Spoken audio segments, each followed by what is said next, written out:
On today's brand spanking new episode of Back to Paranormal, we're going to be talking about Padre Pio and the miracles associated with this saint, including bearing the wounds of Christ. And that's coming up next with Kerriann Flanagan Brosky on the Back to Paranormal podcast.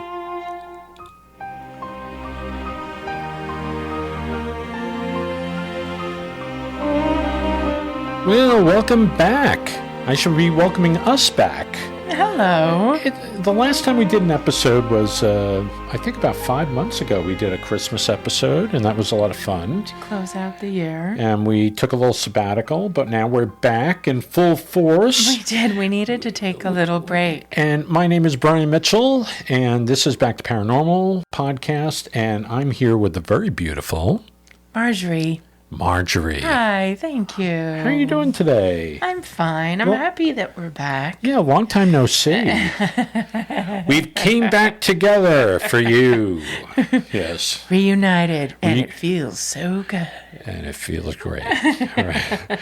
So, anyway, we have a returning guest today. Wonderful returning guest. And very good friend of the show. And who is that? Kerriann Flanagan Brosky. No. Yes. Oh, okay. Well, I do say. Well, before we get into that, we're going to do a little toast and a little drink, and we're doing something a little bit different, a little bit softer today. Okay, what are we having today? Oh, okay, we are having a lovely organic ginger turmeric herbal tea in honor of the herbal teas prepared by Trappist and Cistercian, Franciscan, Capuchin monks. You did a lot of research into this. I did. Yes. They like their ginger. They like vanilla, dried fruits. They like herbs like, they like the caramel flavors, but they also really like the ginger. And this is what we had. But what I don't understand is why your tea is like orange and mine came out yellow. Yours turned gold. It's a miracle. Yes. And yours is saffron. Yeah, Sexy saffron. Yeah, I got stuck with this color. But you got the gold one. It's like drinking liquid gold. Gold. Anyway, So we will have a little sip. We're going to have a sip. I hope you enjoy this tea. Okay, here we go. We're going to boop. For you. Boop. Boop. Ooh, there we go. First boop of the season going down. I think I'm trying this for the first time. Here we go. Yeah, definitely. Slugger. Well, it has to. Yeah, people have to hear me slurping and slobbering around. He needs the listeners to get the full effect. The full effect. Yes. And how was it? Oh, I liked it. I like it very much. It's anti-inflammatory and antimicrobial. Yes. Not that you have any microbes. And it's anti-alcohol. So it is anti-alcohol. Yeah, Although, actually, I hate to tell you, not Padre Pio or Franciscan monks, but monks actually invented beer. It's interesting. They invented mead. Right. Yes, and then that developed into all sorts of... But we're not having any of that. Tonight is a holy... we're talking about a holy man, a very holy man. That's right. And we're going to be talking about it. But this is Kerriann Flanagan Brosky wrote this book, and it's very personal. The Medal. The Medal is a book that she wrote a while ago, and she wanted to write a book about Padre Pio, and she's going to talk about that in a few moments, but she had a miracle associated with Padre Pio, and it involves her dad, who passed away a couple of years ago, and so it kind of came full circle for her. She's going to talk about it. It's kind of amazing. I think the story is pretty amazing, how she ended up writing the book. The story is loosely based on how Padre Pio, during a very difficult time for Kerriann herself, began to wind his way posthumously through her life in very miraculous ways. And I think the thing that I appreciate about Kerriann's story and that you will appreciate about this book is miracles don't have to be, on some mountaintop, and in where you're surrounded Right. by this throng of chorus of ethereal angels.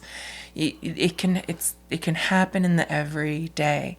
I think miracles happen every day. Every day. I think the fact that you wake up in the morning and you do the things you do, I think is a miracle. It is this beautiful world we get to enjoy. Yeah, absolutely. But anyway, the book that she wrote is Padre Pio, and it's Padre Pio Daily Reflections. Sorry about that. 365 Days of Pray, Hope, and Don't Worry. And I guess, yeah. So, well, let's see. It's the title, and then it's basically the subtitle of the book. But it's been doing very well, and it's available everywhere. I think you can go to Kerriann's website, and it's also available on Amazon.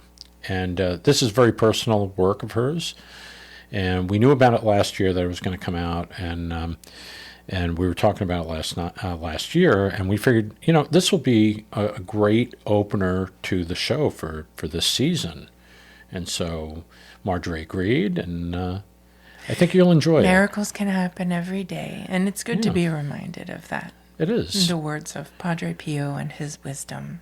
Yes. And I'm wearing a robe because he wore a robe. It's not quite the same robe. But anyway, let's get right into it. Here's Kerriann Flanagan Brosky and talking about Padre Pio. Enjoy. Enjoy.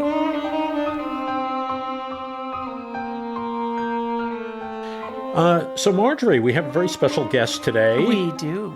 And she's been on before, and she's told us some really wonderful stories, but she has a new book, and it's, I believe it's Padre Pio. It's about Padre Pio. And is it Daily Reflections? Is that the name of it? Yes. Anyway, please welcome Kerriann Flanagan Brosky. Thank you. Yay!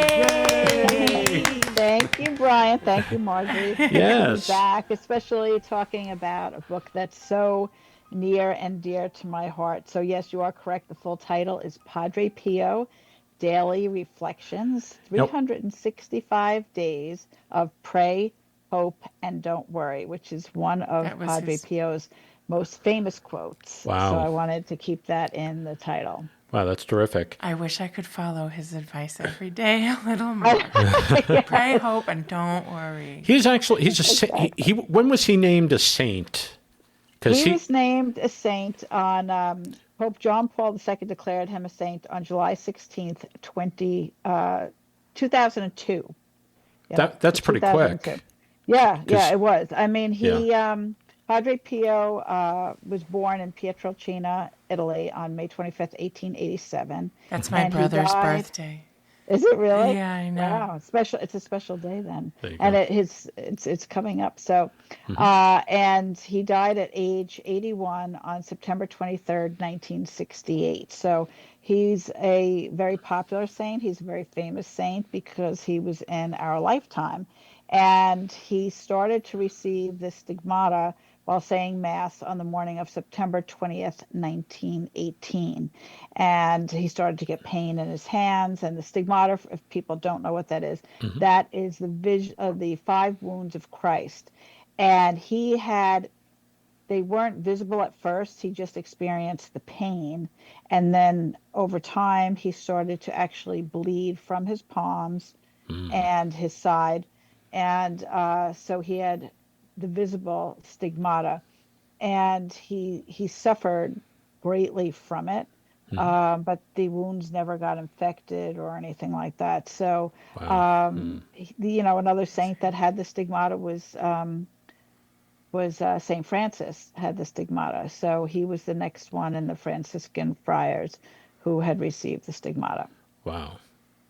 That is. Yeah, and his name really was Francis. Yes. And that's where he studied. St. Francis of Assisi. How were you introduced to Padre Pio? This is a very interesting story, and it also goes back to one of my other books that's out called The Medal, which is based on this story that I'm going to tell you now. It is a work of fiction, but it came out in 2012. But it's loosely based on the experience that I had. actually, my father, we're doing this interview now. It was 20 years ago today, actually, that my father had passed away, oddly Wow. enough. Wow. Yeah, so I think it was meant to be that I was supposed to do this interview today. Hmm. But my father had multiple sclerosis, and he was diagnosed when I was about 19 years old, and this was like a new thing. We didn't know what MS was or anything about it. Hmm. And I came from a Catholic upbringing, good Catholic parents, went to Catholic school, and I could not believe that my father had this disease. And my parents were very, very giving people. Hmm. So as time went on, my father, he would get worse, and he had been able to live with it for a while, but it was the type of thing that he would trip a lot. Then he'd start to fall. Then he had a cane. Hmm. Then he had a walker. Then he had a wheelchair. And he was 48 years old when he was diagnosed. Oh, wow. And he had it Way for too young. 14 years. So he died right Yeah. before his 63rd birthday. Sorry. Sorry. And I was young. Obviously, I was 19 when he was diagnosed. And as time went on and I saw the suffering and what he was going through, what my mother had to go through. It was difficult. He's my dad. Yeah. Hmm. And I started to question God because at the time I thought, well, God, is allowing this to happen. Yeah. Hmm. How could he allow this to happen to my father? And why? It's just that was my question all the time. Why? Hmm. Then there were some other things that had gone on. My husband is a September 11th survivor, and all these things were going on. And I really started to question God. And here, like I said, I was born and raised a Catholic, practicing Catholic, went to Catholic school. Hmm. But I was questioning God as to why these things are allowed to, especially with good people. Hmm. And it was really a struggle with my faith. All of a sudden, I was having a faith crisis. And sometimes God lets you get to rock bottom before you start to, realize things, before things start to improve. Mm-hmm. Hmm. And I was getting to that point. I had, two small children, and I was struggling to cope with this whole thing that was going on with him.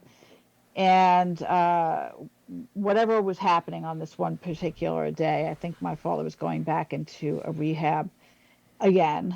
And I said to my husband, that's it, I'm not going to church anymore. I don't believe in miracles.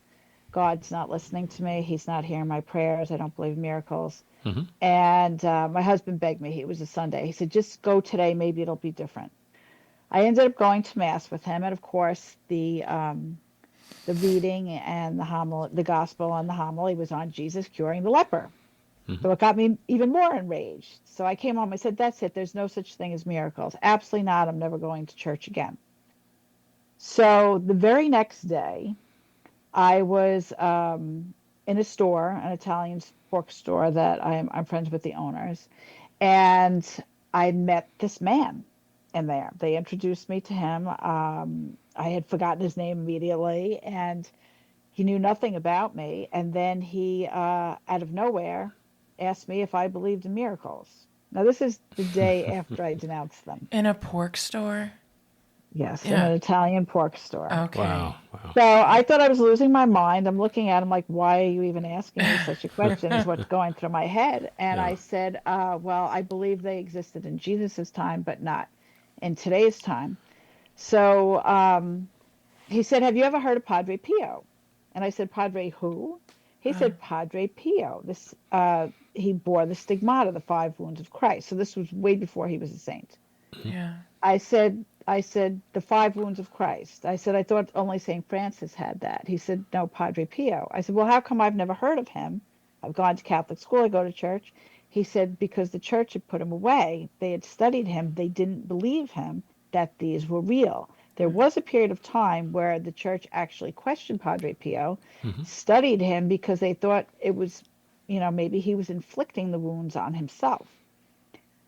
So it took quite a while for the church even to be convinced that he had this amongst other, abilities, which we'll get into in a bit. Hmm. So I said to him, no, I've never heard of him. So he starts telling me a little bit about Padre Pio. And he says, wait here. He goes to his car, he comes back, and he gives me a prayer card. And he says, pray to Padre Pio. He says, you have someone in your life that's sick, don't you? And now I'm really like, how does he know this? Mm-hmm. I said, yes, my father. He said, pray to Padre Pio and, use this prayer card. So I thought that this was a very bizarre thing. So I decided to start saying the prayers, and I had told my parents about it. But my faith was still, I was still all up and down with this. I was not convinced. So a few weeks, my father was in the rehab. He came back out, and something else happened with him. And again, I was questioning and angry, and I happened to run into the man again. This happened consistently for quite some time. Mm-hmm. Eventually, he gave me a silver Padre Pio medal. It was a very old medal that had a relic on the back. It was a second class relic. So it's an actual piece of Padre Pio's cloth, okay, from one of his robes. He said, give this to your father and have him wear it. So I went out and bought a silver chain. And I said to my parents, I don't understand what's going on, but I met this man, this Italian guy, and he's telling me about Padre Pio, so I'm going to go with it. From that point on, I started seeing Padre Pio everywhere, in a pizzeria.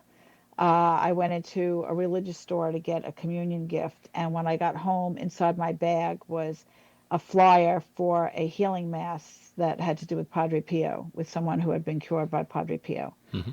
And I had an amazing experience. I attended it. I had an amazing experience happen to me. And I could not explain any of these things, why Padre Pio was popping up everywhere. And it's very funny because now that, I've been on book tour for this, other people are telling me the same thing, that they've Wow. never heard of him, and now he's everywhere. I said, Wow. that's how he works. Mm-hmm. So, I started looking more into this. I was Googling him, I was getting books, I was watching documentaries, and I said, maybe there's something to this. It took quite a while, Mm-hmm. but it was a number of years, but my faith was getting restored.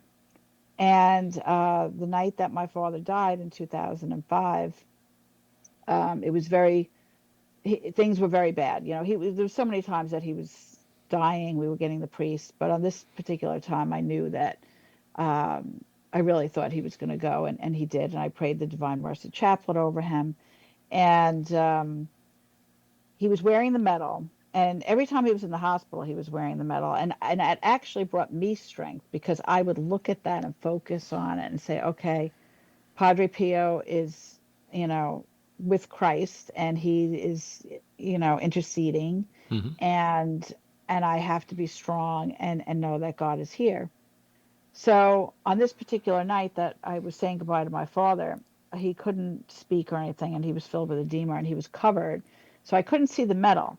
But I didn't need to see the medal, because my faith, I came to an acceptance that Mm-hmm. this was part of my father's journey and that it was his time. Mm-hmm. Yeah. I wasn't with him when he died. I got the call a few hours later. I had little kids. I had to get home at the time. My mother called me, and no matter how much you try to prepare yourself for someone's death, which I thought I did, you're never prepared. I was devastated, No. and No.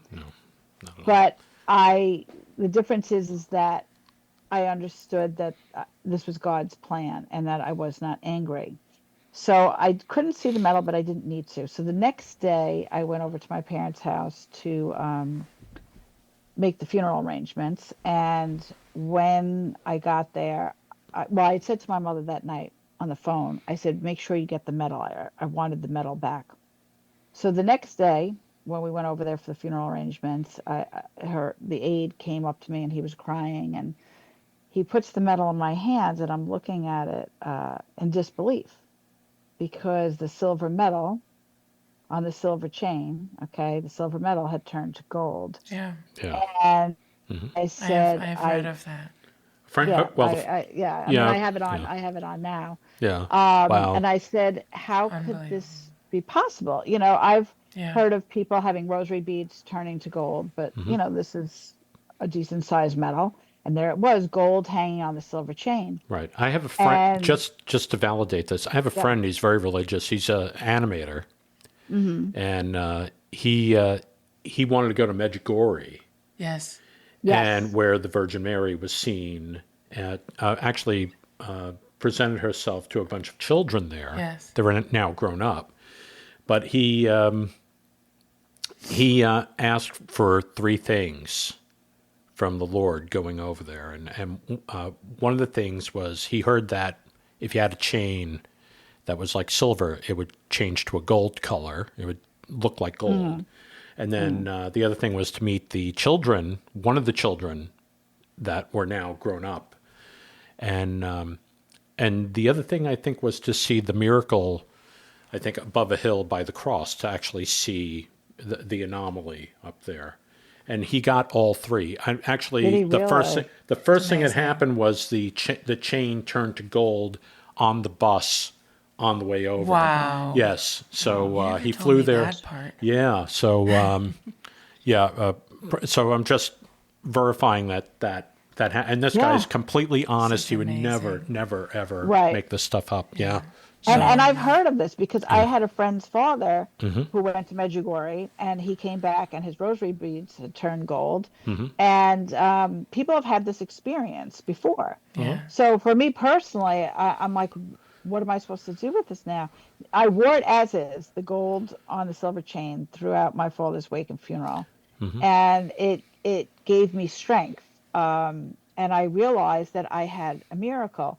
Now, people think of miracles as being these big, huge things, Jesus raising Lazarus from the dead, curing the blind that could see. Those are all miracles that are in the Bible, and they're big miracles. But what people don't understand is that miracles happen every single day. That's right. Okay? I agree Just with the that. fact that spring is here and the flowers are up, babies being born are miracles. We are given miracles. And what I learned is I was praying for my father to be cured. And when I changed the miracle to letting it be God's will and what was best for my father, that's when my father passed.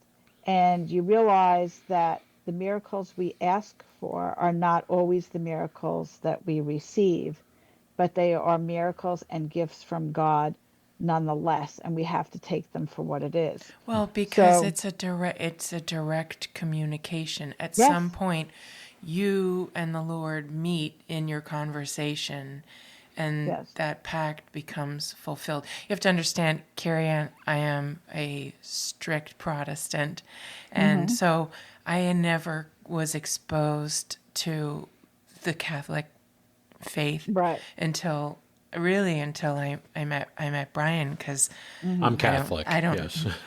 know Right. much about it. My people are Puritans, basically. Right. And I love hearing these stories. And just because I am a Protestant, like 180 degree opposite degree from Catholicism, it doesn't mean that I don't believe these things. I Right. Yeah. love hearing Right. about them, and I find them Yeah. all worthy and beautiful. And Well, you believe in Jesus Well- Christ, Oh, and of course. yeah. So Yeah. Yeah, I'm Right. a Well, what's Christian. interesting with the medal and with my new book, I mean, I've had Jewish people. There have been Jewish people that have been cured by Padre Pio. So they don't, that's really far It's removed 'cause they don't universal, even yeah. believe- Yeah. And so I feel that he's someone for everyone to help us on our spiritual path to God. And he is very much alive and well, even though he died in 1968. But Padre Pio is helping people around the world with all kinds of things. And it really is amazing because he can bring people back to their faith, back to Christ. And he did for me. And again, God sends unusual people, into our lives. I would never have thought. I call the man my Italian angel, and I'm still in touch with him 20, years. Well, I've known him longer than that because he gave me the medal. My father wore the medal for many years. So God uses other people and situations that he puts in our path, and it's up to us whether or not, because we have free will, whether we want to embrace what he's giving us. And some Mm-hmm. people overlook it. I decided to look into it, and Mm-hmm. I am glad I did because it's all come together for me. And throughout the years, my faith has only increased. I lost my mother 4 years ago, Sorry and about that. she Yeah. went through, thank you. She went through some of the worst suffering I have ever seen a human being go through. And she was young, she was 75. Wow. She was in a hospital, North Shore University Hospital, for 7 months with a trach, and she was completely sound mind and everything. I have seen things that no child, no matter how old you Yeah. are, should see. So I'm no stranger to suffering. I've, no stranger to grief. I've been, by the bedside of not only my family members, but by other people that I was very close to. I mean, in 2020, I lost 7 people that I Wow. was close to, 3 of them under the age of 58. Wow. Oh, Um, yeah. and life is not easy. And But that's so why what? it's good that you have this now that Padre Pio has been absorbed by you because he suffered for so long. Yes, He lived yes, to 81 and yes. he started his suffering quite young and he never wavered in his devotion No, to Christ. he never did. So when I speak in public, I say to people, none of us like to suffer. We don't. But if Padre Pio suffered and Jesus Christ suffered, and what he had to go through in carrying the cross, and he did it for us, then who are we to say that we should not have suffering? I've learned a lot from watching others that I have been close to suffer, and I myself have suffered. I was a breast cancer survivor in Oh. 2016, and Wow. it's something that I kept out of my public eye for a long time, and I didn't want to be defined as having breast cancer, Yeah. but I went through cancer treatments and everything else, and Wow. but I realized that when you go through things, you could either stay angry all the time and blame God, or you can work with God to get through these things. Now, everyone is quick to play the blame game. Now, you have to remember how we were created. We were created with free will. We decide what we want to do. We have help, we have guidance. We don't always see it, we don't always look for it, we don't always accept it. Right. So we love having free will. We could do what we want until we don't like free will, until there is a person that is drunk on the road and kills someone else's son. Okay, we don't like free will then. Is that God's fault? No. God gave us free will, and if someone decided to drive drunk and they tragically killed another human being, there's nothing that we can do that we can't say that God caused that. What we can say is, God, how do you help me to get through this? And it can take a very long time for acceptance and dealing, especially with things like a child. I mean, I can't even comprehend that. Um, but one thing I can say is that God does heal everyone. It might not be on the earth on our living time, but he does cure when we cross over to heaven. And, we really divide the two places, heaven and earth. But when we think about it, we're really on this earth for a very short time. And people will say to me, like, I don't understand why they're happy in heaven. Why aren't they upset that we're not together if they lost a loved one? And I said, because we can't comprehend what it's like not to have time. We measure everything in our lives by time. The linear. And so they look at it like, why are you crying? Because I'm going to see you here in 2 seconds. And so if we know and believe that our loved ones are where they're supposed to be with God in heaven, and that we will join them, if we think of them as just being in another room and we just physically can't see them or hug them at this point, but they are with us on our journey. So all of these things, from having gone through suffering, from having witnessed suffering, from having grief that I thought I would never recover from, having my husband as a September 11th survivor, I have realized that these things have changed me. Now, it's interesting to note, I've been writing books for 30 years. Does your husband, And I'm sorry to interrupt uh, you, but I'm also, in a sense, a survivor from that in very weird, something happened to me where mhm.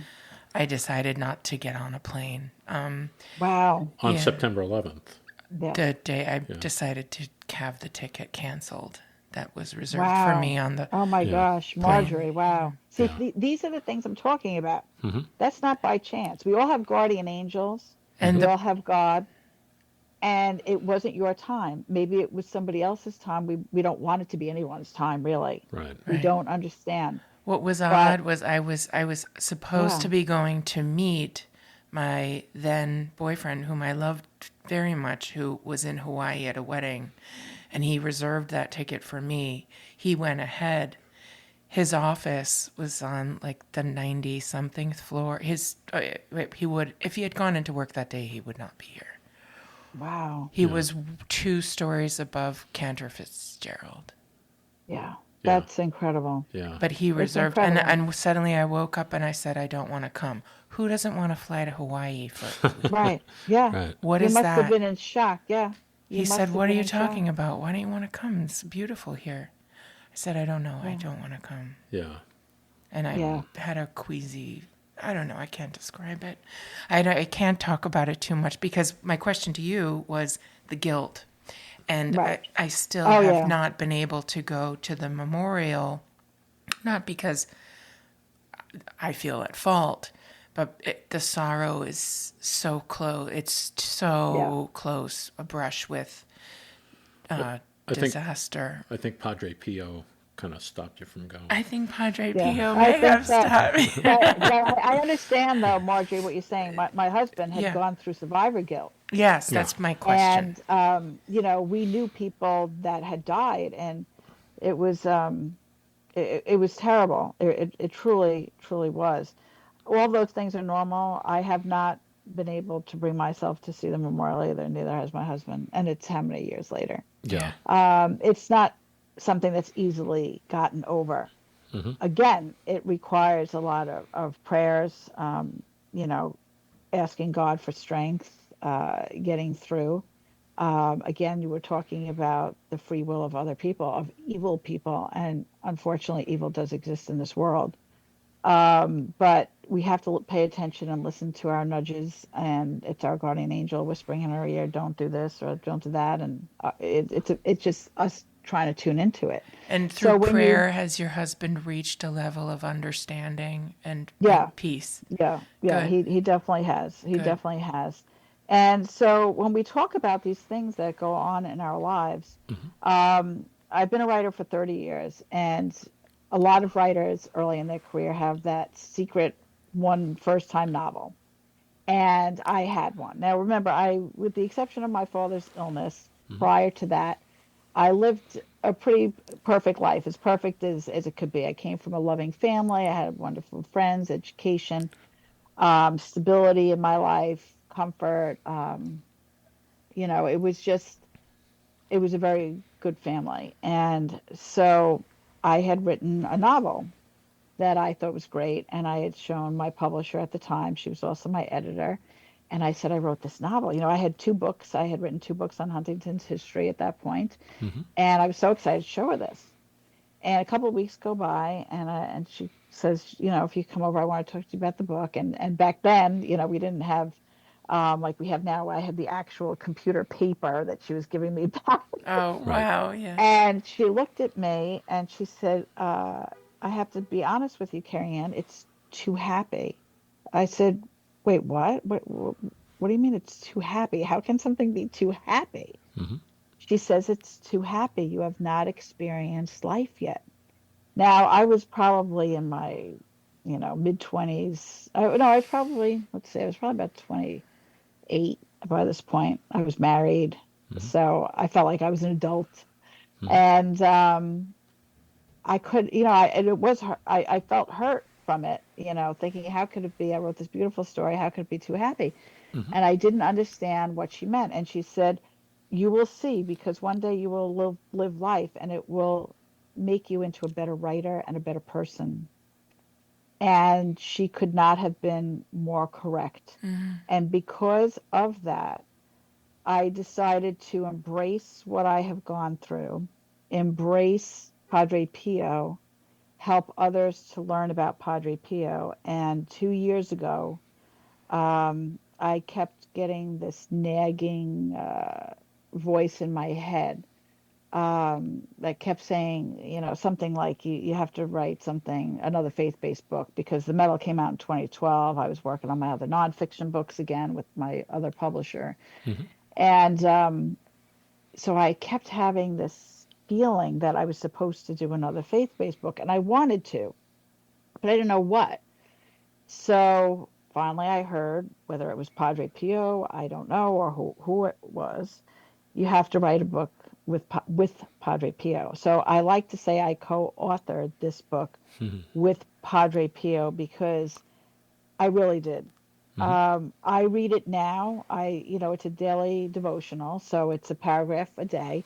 The beginning is the foreword is me opening up, letting people know about my faith journey and the choices that I made, from being angry at God and hating God, denouncing God, to saying, God, I need you. I need to surrender to you. I need to trust you. I need you to help me. I can't do this alone.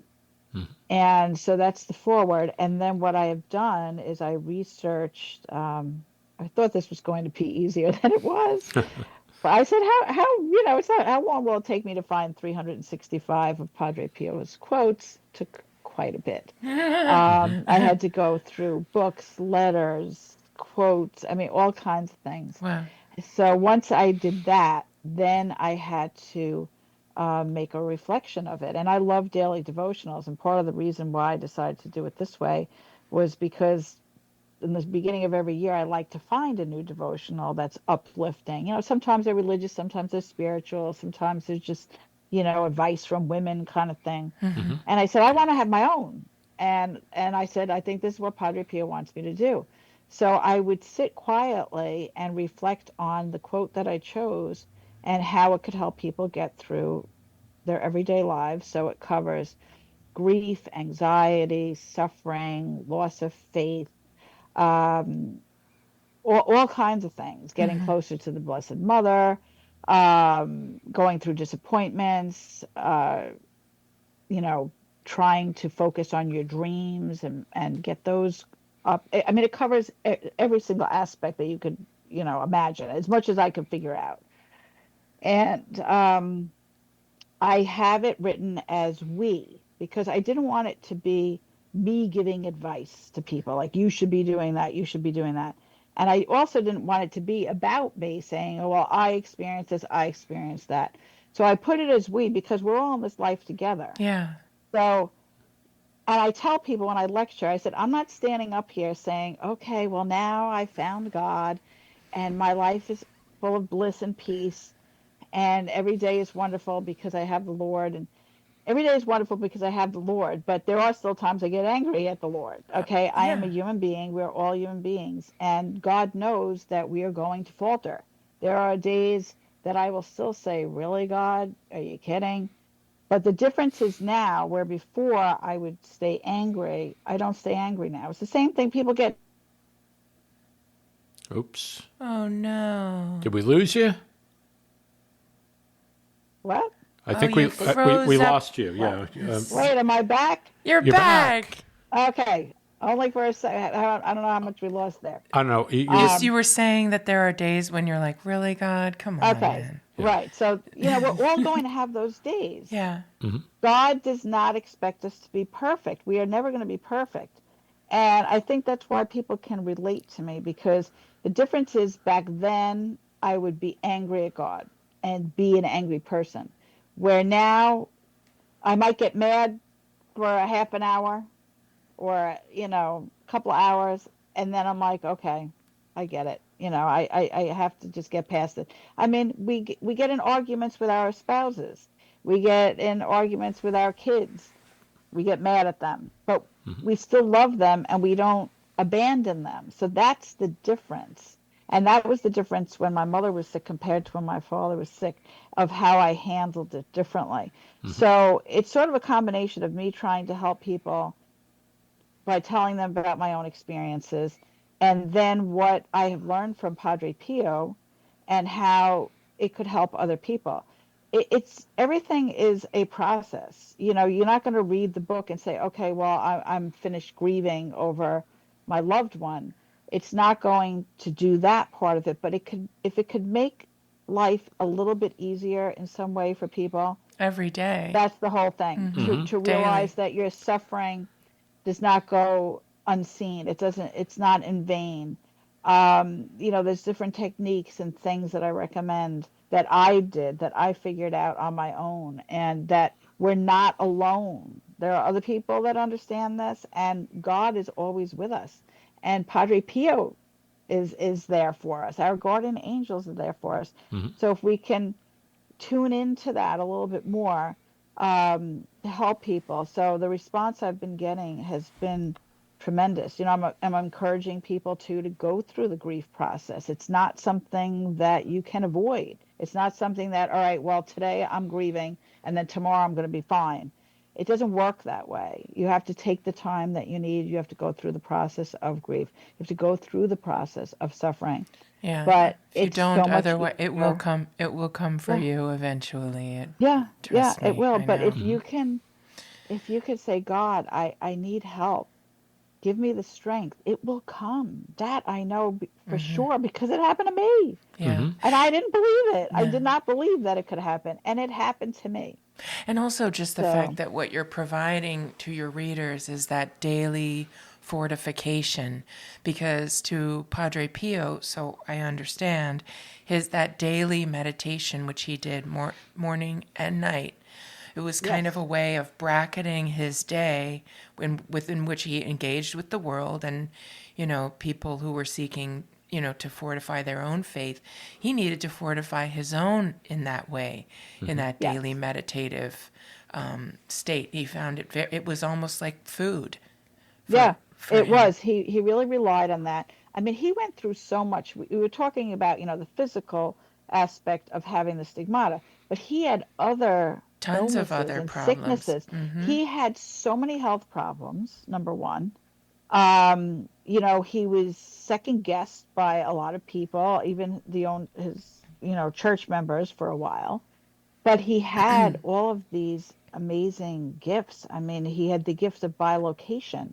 He was in two places at the same time. He was in Italy and he was in Germany, stopping planes from dropping bombs.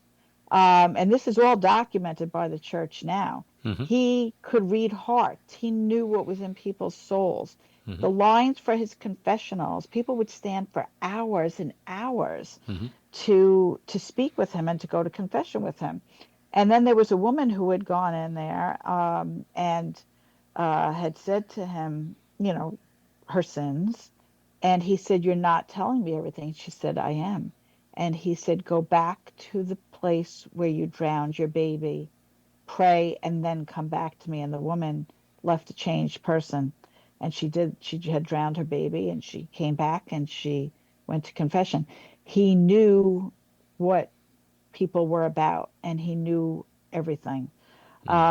So he is really amazing in what he's able to do. And there is a quote by him, if I can remember it right. "I will do more after my death." That was a quote. I forget which page it is in my book. Just And to he imagine is. how exhausting that must have been Exhausting. for him, for someone who was in physical pain already, to then receive and take upon himself the confessions of countless people who were coming to him for help. Yeah, he for was clarity. pushing himself to do this, because he was at that brink of exhaustion. Because the other thing, the other aspect, he was so holy that he was under attack by the devil all of the time, physical Yes. attacks. Wow. Yes. And it was terrible. I mean, it's all documented. People could Google him. There's tons of great books about his life and what he went through. So if he could go through all of that Hmm. and be faithful to God, Yeah. why can't we do the same? Yeah. And it's an entire learning process for forever and ever. It's just, we're always learning and we're always trying to improve ourselves. And I tell people too, you might be doing great, and then something will happen and set you back. I mean, for me, my biggest thing is the worrying. I'm someone that is always worried. Hmm. I like to be able to control things, and so it's something that I struggle with. That's why I like to tell people, I'm not getting up here preaching to you that I am now totally a perfect person, because perfect people don't exist. And Mm. God knows that, and He Yeah. knows our imperfections. So I myself have things to work on. And I read the book and say, wow, I have to take my own advice Hmm. sometimes, and what I learned. Yeah. And so it's some of the writings, now that I'm reading it like everybody else, I'm not on top of it making corrections. When I read it one day at a time as it was meant to be read, I myself look at it and say, did I really write that?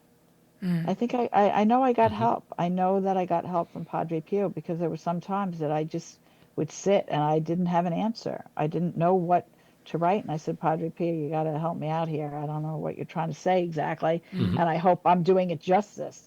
Yeah. Again, these are my personal interpretations of them. So I You're hope I'm taking doing them on a big justice. responsibility. You feel Yeah. it's daunting Hmm. to It think. was. It Yeah. was. It was an exhausting project. It took about 2 years to do, but it's been doing exceptionally well. What I'm finding is people are buying multiple copies. They're giving them as gifts. Yeah. Wow. And I just found out today from someone that bought multiple copies that her son brought the book into his office, and that every day they have a time out where they take turns and they read the page of the day. Like, one employee will read it one day, then they pass it on. And they sent me a video of this. I was shocked. These are young people. These are not Hmm. old people. Because a lot of people think, oh, the young people, they don't want anything to do with religion or Padre Pio or anything. And I was amazed when I heard the story. I said, wow. And for me to know that my work is that I'm able to do what God wanted me to do. I'm using the gifts that God has given me. Hmm. I'm following his lead. I don't always know where it's going. People say, what are you doing next? And for the first time ever, I say, I don't know. I Right. said, I'm going to continue to try to put events together, and I'm going to see where God leads me. And I have never said that before to that extent. I always had some sort of a plan. Right. But when you look back at your life, you can see times where, certain things happen for reasons. Everything's in God's time. I believe that. And yeah, Yeah, definitely. and And and it's I've, frustrating, but it's the way it is, and it's yeah, the better way. It is the better way. I've had miracles happen to me. Not praying to Padre Pio, but just to Jesus.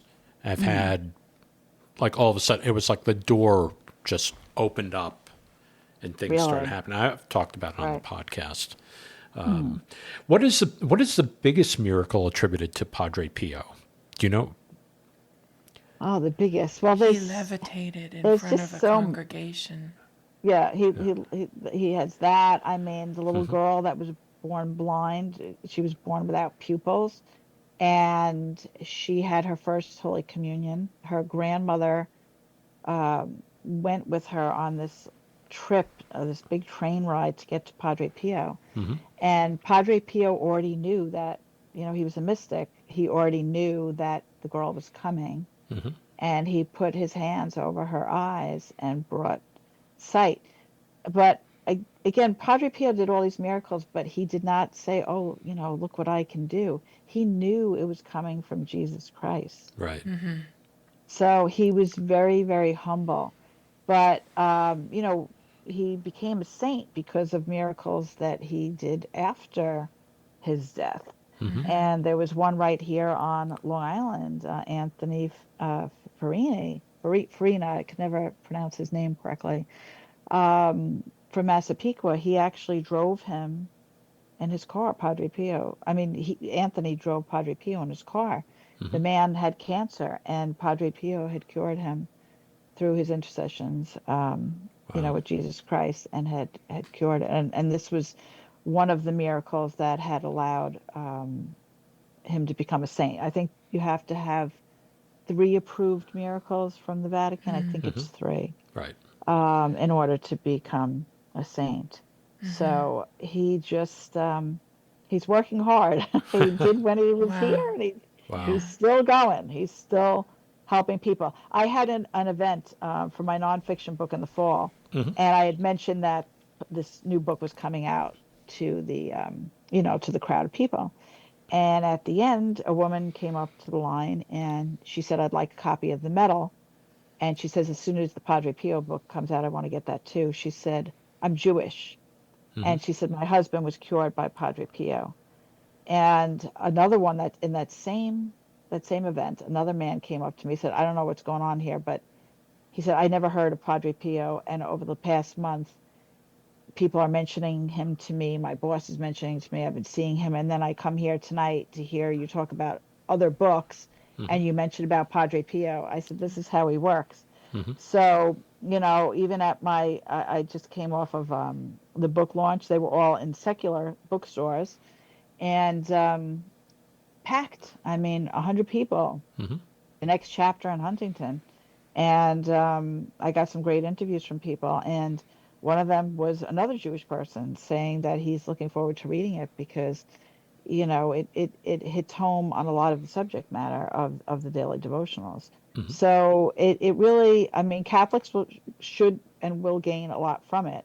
But I think, like you said, Marjorie, even yourself as a Protestant, there'll be things in there and teachings that you will be able to understand and relate to, and Absolutely. you'll apply it to how it can help you, and where it fits into your life and how you live your life. Right. We took a break for a while, and it's funny because this is the first Yes. podcast of the year, Oh, is it and really? So you yeah, took a break too. yeah, and we both agreed that we should have you back on and talk about this book, and we were actually looking forward to the book. So, Right. so I think he's working in mysterious ways, I Padre think so. Pio. Yeah. And if people want signed copies of the book, they can get it directly through my website at padrepiomedal.com. And you can, there's a place that you could purchase that and the medal, and it will, We I'll get it have out for all. you and sign it. This Yeah. is So, is this book also available like on Amazon and yep, it's it's on Amazon. It's available in several bookstores on Long Island. And yeah, so people can definitely find it. And I will be scheduling more events. Um, so, they could check back on my website, and there'll be information on there. They could also sign up for newsletters and things like that. once more the name of the book is Padre Pio, and it's It's Padre Pio Daily Reflections, okay. 365 days of pray, hope, and don't worry. And don't Don't worry. worry. Yeah, and I All always right. like to say too, that's my favorite quote. And when you read the book and you could find where that quote is, you'll know that that's my birthday because I Ah, gave my birthday that one. So I give everyone a little mystery. I'm like, see if you can find that quote, and then you know when my birthday is. Uh, ah. So on a because it's very side near and note, dear to me. Carrie did you have a beautiful Easter? I did. I Oh, did. I had a good. very wonderful Lenten season. A lot because of this book and gearing up for it, and how much more I appreciate my life. I talk about gratitude in the book too, how important it is to have gratitude. And with all the suffering that I have had myself, when things are going well, you do appreciate it more. And you're also more compassionate towards others who may be going through difficult times. And that's another good aspect of getting through suffering, because it changes you, hopefully, in a better way. That's right. So Well, I was able Kerriann, to. you're a faithful woman, but you're also, in combination with that, you're an historian. And Yes. and I also have a degree in history, among other things. But history, I find, is, and I've said this, people have asked me, what's the most important thing for children to study? And, obviously, it's always helpful to have some root or some foot in a Right. faith. But I don't, I don't say, I'm not Right. going to tell people what to do. But Right. history is so important because it also gives you an understanding. It enhances your humanity. Yes, it does. And we have to learn, well, they always say in history, you have to learn from those mistakes that happen in history. And that was another thing that attracted me to learning about Padre Pio, is because, um, you know, his history and the history of the church and how things were done. And And the so war. it all, yeah, the war, I mean, it all ties into, what I love anyway. So Right. it was the perfect time for this to come out. I know people are going through a lot of things. The world is kind of unstable, and people need something that could help them. And and people don't have much time either. Yeah. I would love them to read The Medal too, because that is so faith-filled and people will really enjoy the story. But if you don't have that kind of time, it is on audiobook though too, if you want to listen to that. But with this new book, it's just a page, that not even a full page. It's a paragraph basically. Yeah. So anyone can handle a paragraph to help you either start the day off right, or for me, like, I like to read it before going to bed. And I have to say, I sleep very well, and I always have a peaceful night's sleep because of, the prayers and the readings that I do, help set the tone for a good night's sleep. Restorative. That's sleep. right. Yeah, Yeah. yeah, restorative. That's right. Exactly. Kerriann, thank you for coming on the podcast. We appreciate it. Thank you so much. Thank you. Wish you much continued success with the book. And I appreciate it. Well, that was a wonderful interview, as always, it with her. really, really, really was. Yeah. Yeah. What's great about Kerriann is, we have, it's great for us as interviewers, because we just start talking to her about it, and then she comes alive, and it's just nonstop. All this information comes out, and it's great. It's Full great of for an information, interviewer. but very informative, but extremely relatable. Absolutely.